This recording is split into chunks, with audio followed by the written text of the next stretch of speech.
যতটুকু সংবাদ আমার কাছে আসছে আমাদের কোনো পুলিশ সদস্য আহত হয়নি। ঘটনাটা কি হয়েছে বলতে আজকে এনসিপির একটা প্রোগ্রাম ছিল, এখানে মিছিল একটা করার কথা ছিল, ওরা লিখিতভাবে আমাদেরকে ইনফর্ম করেছে বিষয়টা, তো সেই অনুযায়ী ওরা ওদের প্রোগ্রাম শুরু করছে।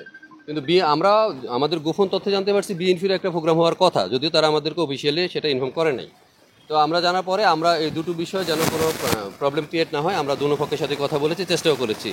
পরবর্তীতে আপনারা সবাই জানেন যে এনসিপি যখন মিছিলটা করে দেওয়া ছিল, মানে তারা চলে যাচ্ছিল, ঠিক এই সময় পিছন দিক থেকে আসলে ঠিক ওইভাবে আমরা আইডেন্টিফাই করতে পারি নাই, কিছু লোকের উস্কানিতে পরে দুই পক্ষের মধ্যে ধাওয়া এবং পাল্টা দেওয়া হয়।